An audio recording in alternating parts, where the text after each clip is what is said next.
Hey everyone, Temporal here, and for this session we are covering a gold Hammond. If you guys are enjoying the content, please do like and subscribe, as that definitely helps me out. Or if you are looking to get coaching yourself, you can join my Discord in the description below and see what my rates look like.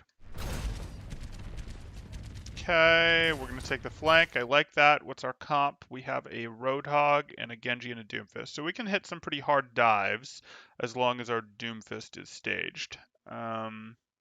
And they're running a pretty pure death ball at us, but you don't 100%. Yeah, you basically know that at this point. Okay. You're looking for hard dives. You're looking for hard dives behind them. You'll be fine. Separate them out. Good.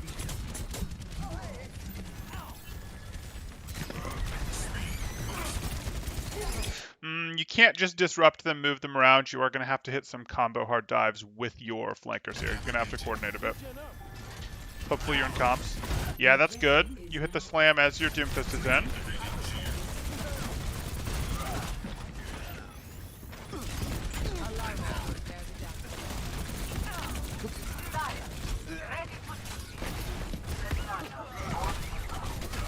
So this is over. Just reset.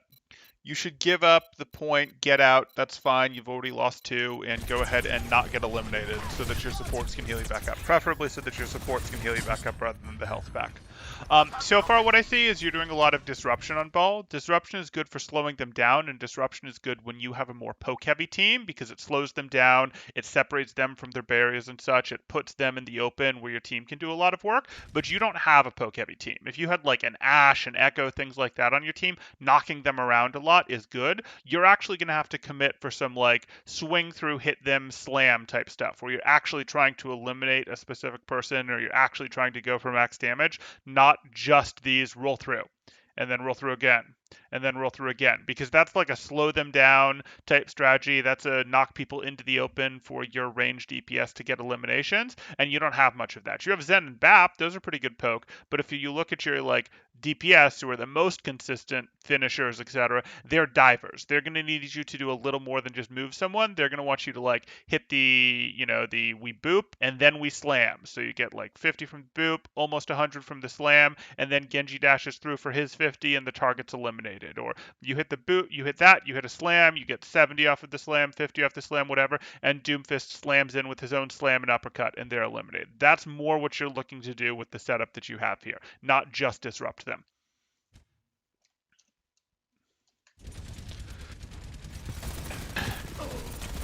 I don't love that. It's just a timing issue. Yeah.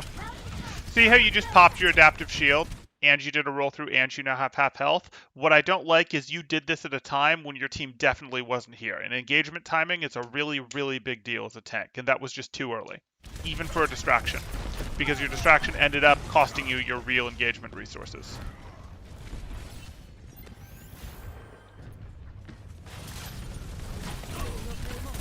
Yeah, so again, not good enough to just roll through. You actually need to plant with this. It's okay to plant, here-ish and go, hey, I'm going to do the roll through, but you can't then let go. You've got to... I'm going to try to draw in 3D, guys. It's going to be terrible. You hit here, you roll through, you start to hit them on the ground, and then you sort of get lifted up. Yeah, I can't draw in 3D. It just doesn't work. So you hit them, and then you keep your tether there. You don't release your tether to roll through. You keep your tether there to go up, and then slam back down. And then your Doomfist comes in with his own slam, uppercut, etc. Like, that's what you're looking to do into this comp. You can't just be disrupting them.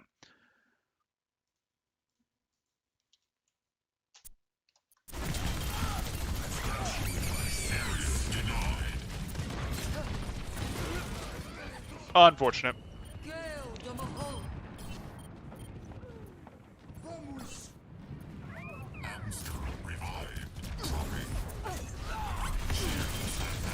This timing is all wrong.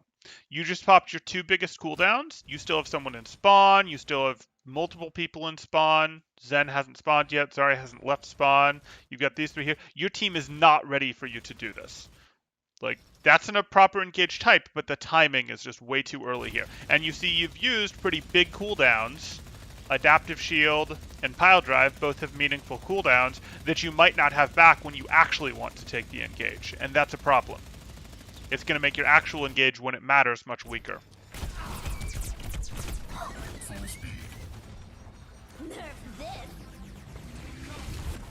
You swapping to Rein? This isn't a you picking the wrong hero thing. This is a you playing your hero wrong for the comp that you have.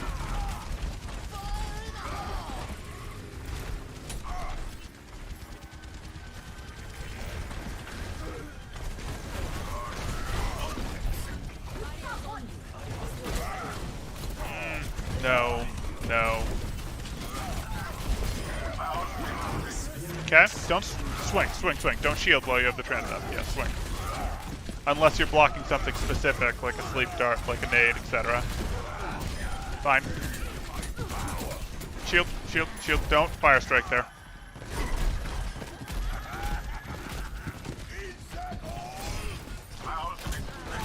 Don't fire strike there either. You can't put your shield up with, you can't put your shield up when you're fire striking, so you can't change your mind about a fire strike the way you can with a swing.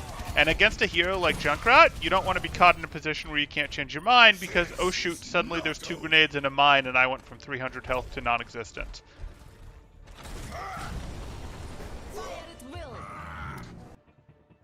Can't keep up? Then stay out of our way. Back on Hammond, cool. 5, 4, 3, 2, 1. Okay, so you have a Junkrat now, which changes what your team can do a little bit, but they've still got the better poke with their Junkrat soldiers. So you're probably still looking to coordinate dives with your Doomfist to win this. Your team's not ready. I promise your team's not ready. Now your team's ready, but you were 2 seconds too early.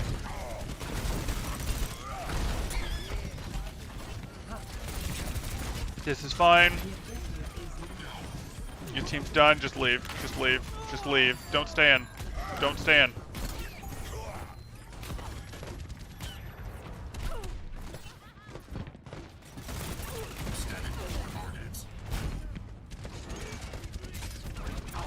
No, your team isn't ready. Now you could roll from this direction to send, you know, one of them into your team. Not all of them, but one of them into your team, and your team could take them down. Like, that's the type of thing you could do engagement-wise. Mm-hmm. Right idea with that, Moira. She just had faith.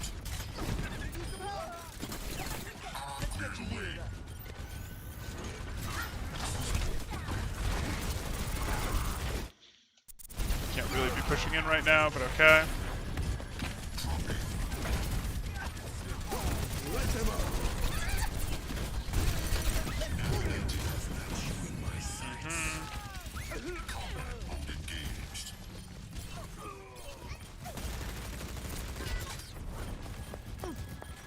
Just melee, yep.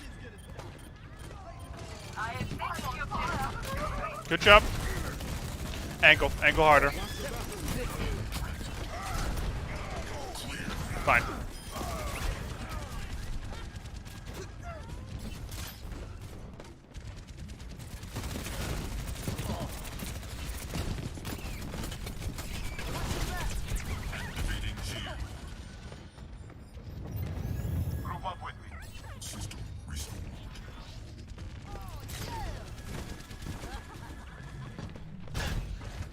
Is this scouting? What are you doing over here? Are you calling out what you're seeing to your team so that your team knows the approach? I can live with it if you are. It's just a little weird when there's actually stuff going on here that you and your team could be dealing with.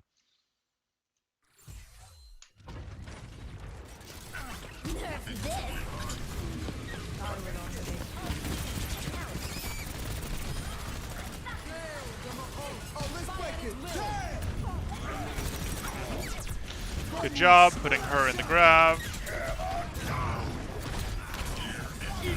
Gonna minefield? No.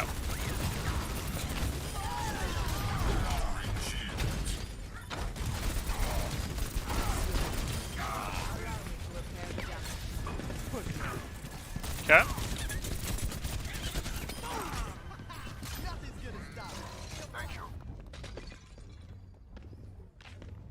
Don't make so much noise.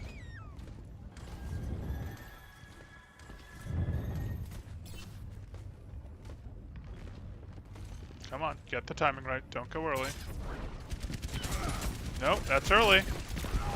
It's early. You just gave them, 170 health there that you didn't have to. Now your BAP is healing you instead of poking the enemy team.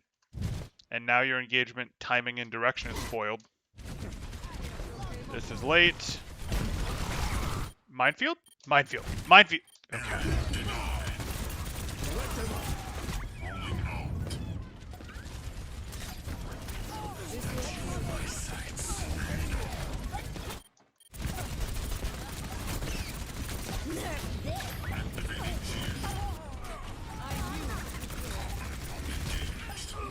Okay.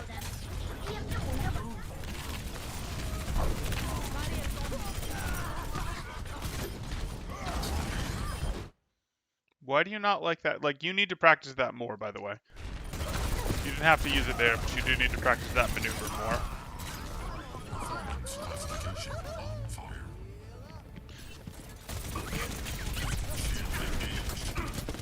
Okay. Ready for battle. Combat operations begins.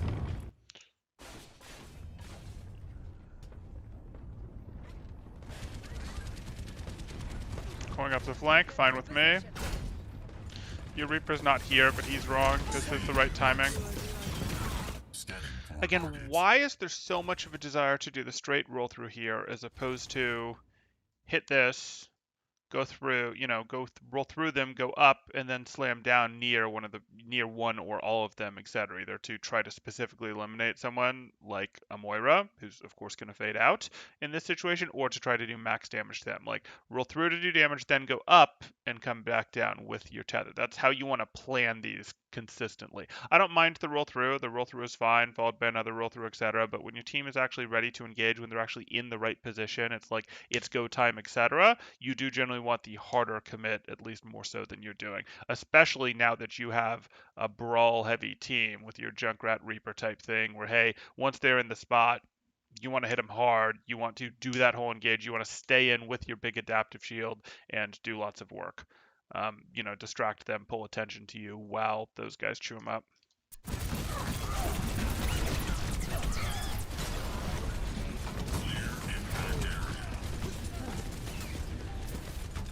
Yeah, so like a roll through, then another roll through, then another roll through, then a tether that is just a slam is less valuable than the burst damage, generally speaking, of a roll through into a slam. That's more burst. It's damage packed more tightly together. That's harder to heal through. It's more likely to end in an elimination.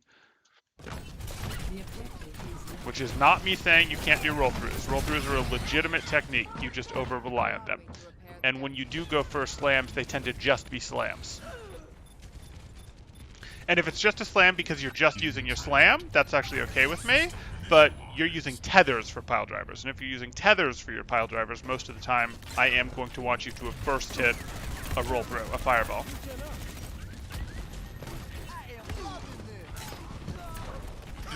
Yes, more of that. Thank you. See how easy that elimination was?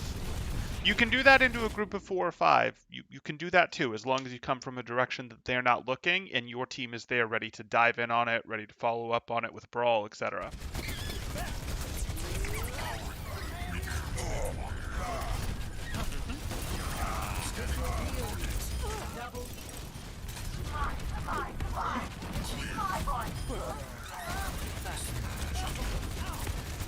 Watch your back.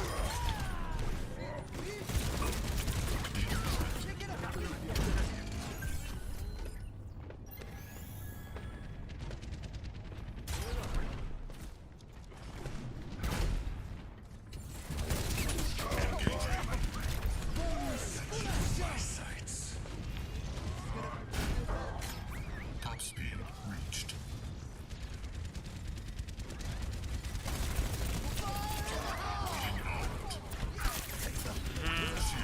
Are we going to use Minefield or are we going to hold it forever again? Well, now we might hold it because we've lost the point. Yep. System prepared.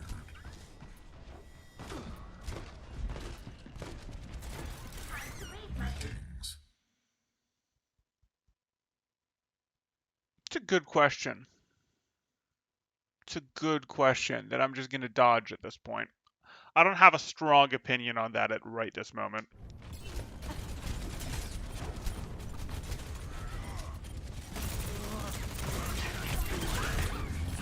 I don't think I've been following Al quite closely enough. Yeah, I don't think I've been following Al quite closely enough to be able to definitively say that one or another. I know who I like in contenders, but I didn't follow the last season of Al closely enough.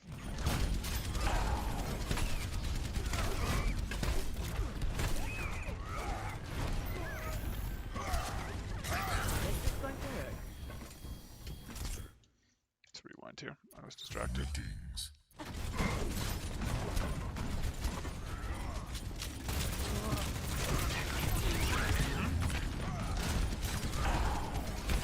You guys don't have control. I mean, this is really just a you never reset issue.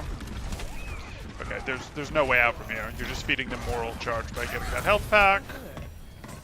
You miss your tether to get out. You're trying real hard. Now you're just trying to trade out with Deanna. And now you have effectively staggered yourself. Nope, you get the sound barrier. So we've used an ult to save you from staggering yourself, and you still stagger yourself. So you've drained a ton of time off the clock while they were in control, ultimately staggering yourself.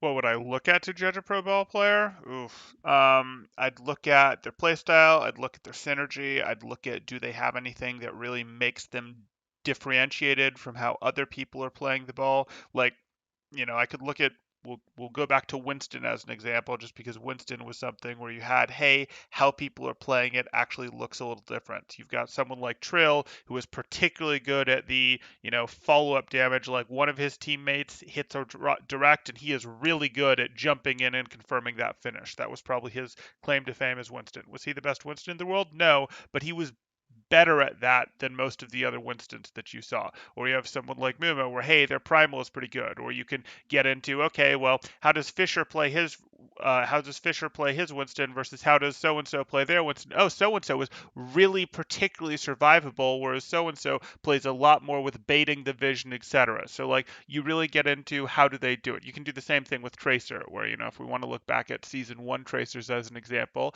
okay, Soon is doing the best job of being the objective pressuring Tracer, and that matters a bit more than people are giving it credit for. Like, he's preventing cart rollback during fights, etc. He's, and I'm not just talking about the ninja caps. Like, he had some ninja caps, but he did the actual, he's more aware of the cart, making sure it doesn't roll back by touching it once every couple seconds, etc., even as he's battling, etc. He was better than that. Do I think he was the best Tracer at the time? No, I don't, but he was the best at that specific style. And then we could go into, okay, but SBB had the best peel-heavy Tracer. He was the best at forcing the opponents to take duels, etc. That's part of why Jonak was so good, because he literally had the best peel-heavy Tracer on his team, blah, blah, blah, blah. And then you could go into, okay, but do we want to go over to, I'm totally blanking. It was Boston's Tracer that later became Shock's, etc. Okay, well, they were the best assassination-style Tracer. They were the best at seeking the eliminations, hunting them down, etc. And then once I narrow it down to those, it's like, okay, these are the three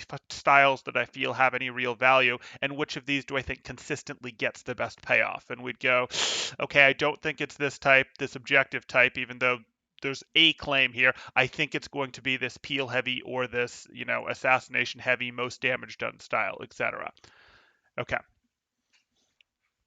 So did I answer Striker? Thank you. Striker was the name. So did I answer the question for Ball? No, but that's how I'd look at it. And I haven't done that deep analysis on Ball specifically yet. Would I be interested in doing it? Sure, I'd be interested in doing it. Maybe I'll make a video about it sometime, but haven't gotten there yet.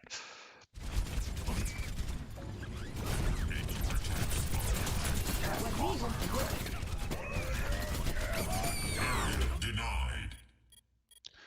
How does Ball get yellow armor, blue from his ability?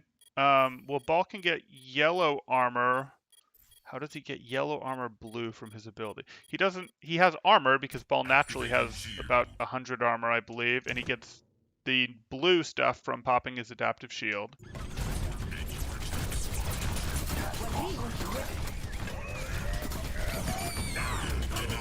Yeah, pretty sure we're just in an early engage, but let me go back. I got too distracted talking about comparing playstyles.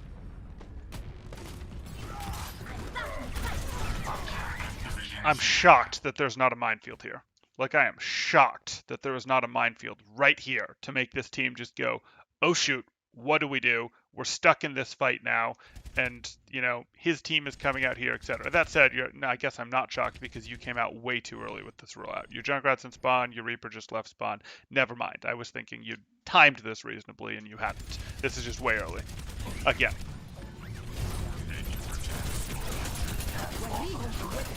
Adaptive Shield doesn't run out over time, it runs out all at once. Adaptive Shield is not a downscale, it's an all at once it disappears ability. Which is different than Beat's say thing, where Beat wears out over time. Let them up. Haunted Crusaders! I'm a fan! Join me if you will. Okay. Where are you going to hold? Is this your hold? I don't love it, but I can deal with it. If they come this way, it's going to be real silly. Why are you using tether here? No, no. Okay, you play ball in too much of a, I'm going to be a pest, I'm going to slow them down, I'm going to distract them a little bit. Your team's all here, your team's fine. You don't need to do this. I would rather you not do things that could get you forced. Whatever, we'll do. Check on your team, man. Your team is down here. You have a Reinhardt and a Reaper down on point. Your team can't possibly follow up on this engage. They can't. So I'd rather you not do this that is potentially going to cost you resources and not make you available in literally 2-3 seconds when the enemy team drops to fight. You'll have already used your tether, so you won't have tether available. You'll have taken some damage. Hopefully that's all. Hopefully you'll just rejoin the fight a second late when your tether comes back, but this is early. You can use tethers to slow people down, to shoot people from here, like that wasn't the end of the world, but now they're close enough that they're going to actively be fighting your team, and your engage on them is going to be late.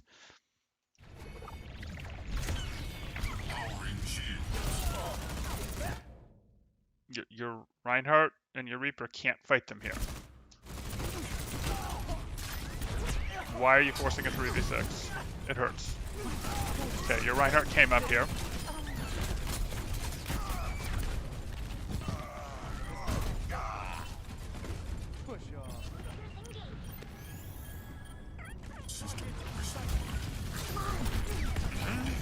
Good! More of that, please.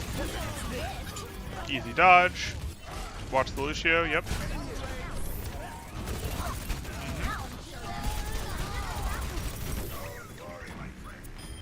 Split a bit. Don't be on your team. Yep.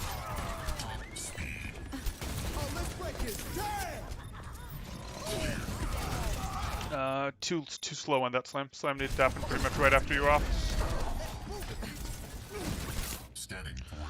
No, I think you should find value out of the mines. I don't think there are a just use them on cooldown thing, etc. But it's very easy to find places right behind an enemy team that you're engaging, so the team can't back out, and half of the mines are in the thing. Like, I like mines.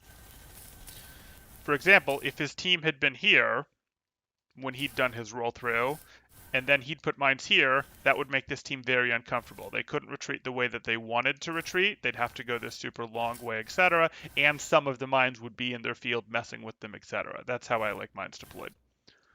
One way. I think here he probably needs to mine. I'd have preferred he mined a little closer to that corner where this team is to mess them up a little more, to deny Soldier his own healing station a bit more. So I'd have preferred he'd be like here when he did the mines. But these are okay mines. Yeah, he can't afford to drop point.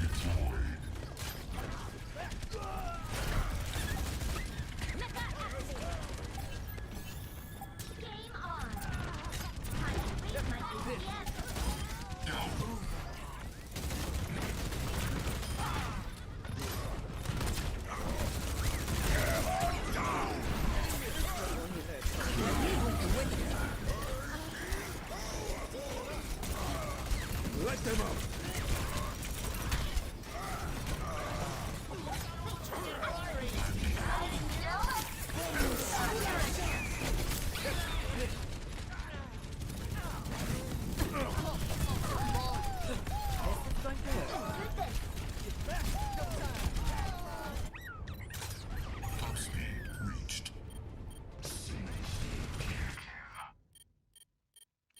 It depends, Kevin. It really depends. The traditional, hey, I'm going to swing, I'm going to go high, I'm going to mine, then pile drive, and then my pile drive is going to send them in the air, which gives my mines a little bit of time to set. So when they land, the mines are almost set and can damage them right away. Is pretty good in a lot of situations, but it can be good to cluster mines tightly. Like it can be good to go, oh, you guys have to come through here. Let me just lay a minefield and it's clumped super tightly, etc. Like they both have value. They really do. Or like Hanamura B, I like clustering my mines up top there relatively tightly. That works pretty well for tanks, etc. But it's also okay to spread them out over the point. Like those do both have some value. There isn't a straight one is always better than the other answer there. Or even a one is better than the other 85% of the time answer.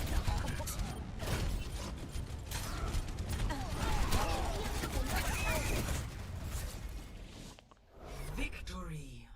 It matters. Your aim matters for ball because you won't be able to consistently get your finishes. Most tanks are designed that way, so you can't consistently get your finishes without help. But ball, if he has good aim, can consistently get those finishes after a roll through slam, which it matters. If you miss your shots, you won't consistently get those finishes and he'll be more frustrating, but that's more how tanks are designed in general. So it definitely helps a lot to be able to aim on ball. It's not the most important thing. You can get good value out of good initiation timings, out of eating crow for your team with adaptive shield, absorbing a lot of stuns at the right time, etc. Out of correctly doing what we were talking about in this team of hitting the hard engage that your Genji or Doomfist can finish out on, or knocking a team around, booping them around a lot so there's good openings for your Ashe, your Echoes, your Widows to hit shots, etc. Though that's more of a higher level thing. It works less well at gold, which is where this is playing. So you can get value out of him without aim, but it feels a lot better if you've got some aim on ball. He is one of the tanks. The tanks have moved more towards aim. We've had more tanks that have required some aim with both him and Orisa and Sigma now than the original cast did, and Orisa probably matters a little bit more, but he's the one who I'd say it matters the second most for. Sigma's just so forgiving. Anyway. Maybe Sigma's not that forgiving. I mean, the directs are nice. Anyways, aim matters a little more with main tanks than it used to. Long story short, he'll feel better if you can aim, but you can definitely get value. Your engagement timings just better be great. But great engagement timings can carry tanks up to masters anyways. So, yeah. Okay.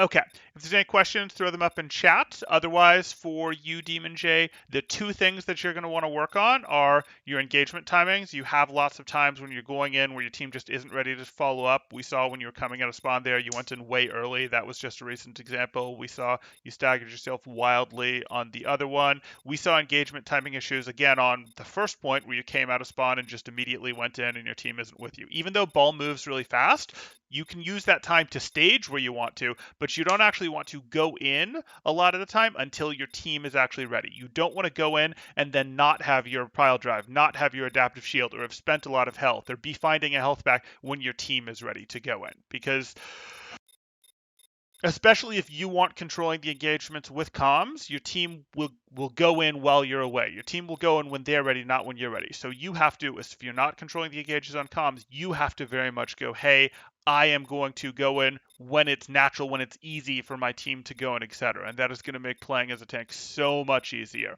The other thing for this match specifically is you need to recognize what your team can do. You are too much of a fan of I'm just going to roll through them a bunch of times, which can get you some good total damage, but we're looking for good engages, good eliminations, etc., especially when you had the divers and some when you still had these brawlers, which means I want you to hit more of the tether swing through, and then you've planned it so that your tether, you hit them, and then you start to go up right after you hit them, and you get to pile drive back down immediately for max damage on the target that you're trying to eliminate or on a group, etc. You knock 2 or 3 people, and then you slam, and you didn't get 100 on anyone or 90 on anyone, but you got, 70 on one, 50 on 2 others, etc. Like, I don't care which of those specifically, but I want you looking more for those because, again, damage that is more compact in when it hits is more likely to lead to an elimination. Can lead to your Genji dashing through them, your Doomfist slamming in, a nade happening to hit them, etc. Like, ask any support, and if a nade hits their team once every 5 seconds, they'll have no trouble healing it. If 2 nades hit their team within a second, and then they don't take any damage for 10 seconds, that's way harder to heal. just as an example. Okay, let's take a look. If you guys are enjoying the content, please do like and subscribe. That definitely helps me out. Or if you are looking to get coaching yourself, you can join my Discord in the description below and see what my rates look like.